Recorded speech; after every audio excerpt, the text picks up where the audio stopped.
por um vizinho e o homem pegou 16 anos por isso. Havia outro vizinho que estava atrás de mim, isso quando eu era bem pequena. Então, quando me tornei uma adolescente, meu padrasto parou de bater em mim e começou a fazer sexo comigo. E eu não consegui suportar aquilo, então eu fugi de casa aos 15 anos. Eu não conhecia nada, não tinha nenhuma habilidade social, mas estava fora de casa. Estava faminta por amor e qualquer um que fosse bom comigo conseguia me levar para a cama. Então, depois de 1 ano, eu tive um filho. E não conseguia cuidar dele, eu não cuidava nem de mim. Mas encontrei uma casa ótima para uma criança. Um casal que queria muito ter um bebê, mas não podia ter. E assim, eu morei com eles nos últimos 2 meses e dei à luz no hospital, dando o nome deles. Depois, em 5 dias, eu parti. O que eu fiz foi voltar para casa. Eu olhei para minha mãe e disse: a senhora não precisa mais aguentar isso. A senhora vai sair daqui. E saímos as duas. E ficamos juntas por muitos anos. Então eu disse a mim mesma: ela está bem, ela está ótima, ela está em boa forma. Então eu parti.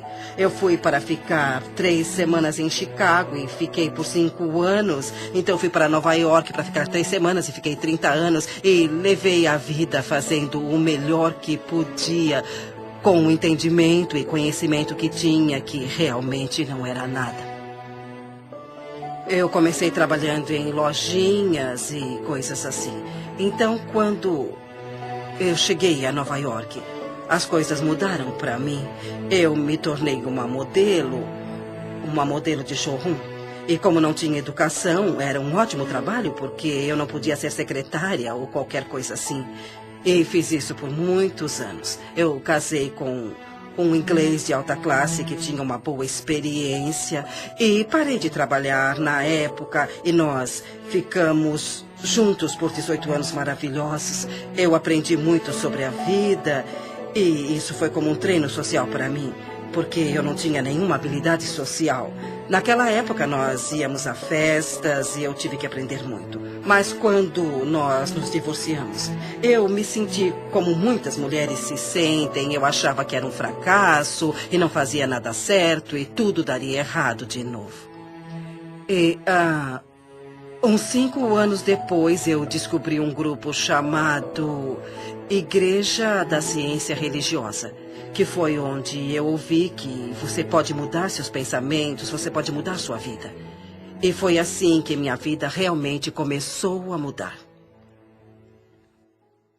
Ouviremos muitas pessoas, falaremos as mesmas coisas, mas iremos falar de um modo um pouco diferente. Nós queremos, todo mundo, que ouvir alguma coisa diferente. E quando eu falar alguma coisa, uns de vocês vão entender e os outros pensarão: o que essa mulher está falando? Mas outros ensinarão, ou 3, ou 6, ou 12 podem dizer a mesma coisa que estou falando de outra maneira. E você pensará: isso é brilhante, eu nunca tinha escutado isso.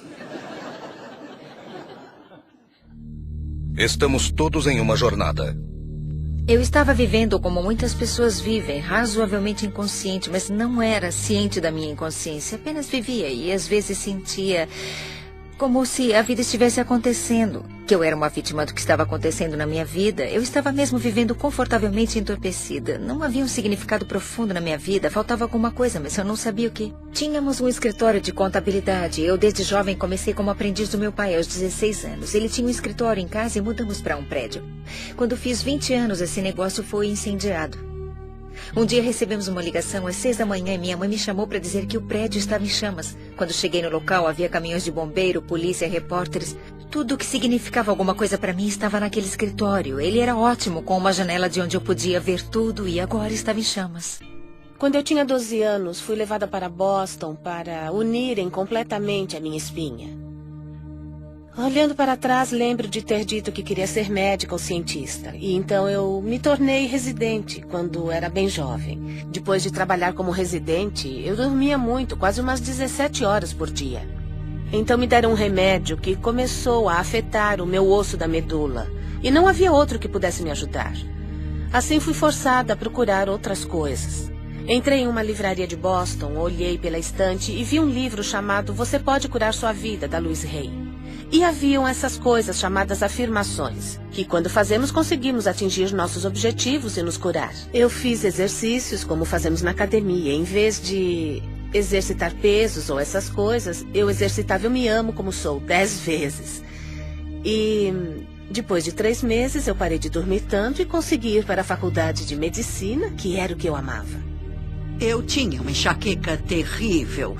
Uma vez por mês, 2 vezes ou mais. Eu fui me tratar em um hospital de Boston. Passei uma semana fazendo exames e eles nunca descobriram o que eu tinha. Aos 19 anos, eu tinha que apresentar uma tese. E como a maioria das personalidades com enxaqueca, eu precisava saber o que eles queriam de mim. E não conseguia descobrir. Quando saí da biblioteca, sem saber como tirar um A no curso, eu pensei por um momento, talvez eu devesse me jogar na frente de um carro. Seria mais fácil que isso. Eu vivi em um orfanato até os 10 anos. E em muitas casas de adoção. As dificuldades na época eram tantas que meu pai teve que abandonar a família.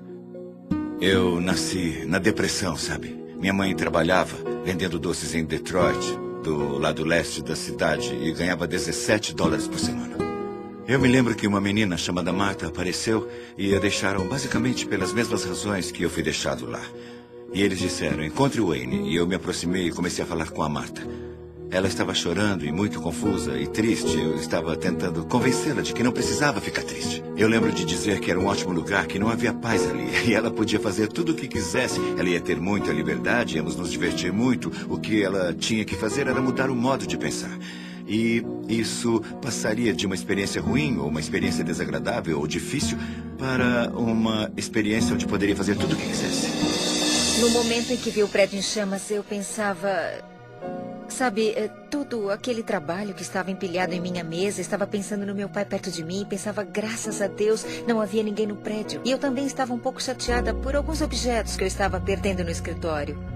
Tinha mais relacionamento com minha máquina de calcular do que com uma pessoa em minha vida, porque era muito ocupada.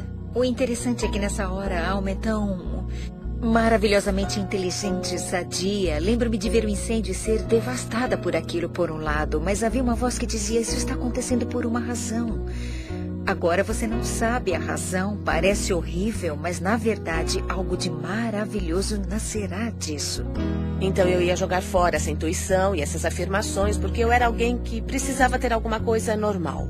Eu estava na faculdade e comecei a ir contra o muro. Eu estava fazendo um doutorado, um PhD, então comecei a atirar para todos os lados, já que não entraria na carreira que eu queria, a neurocirurgia, porque não podia ficar em pé.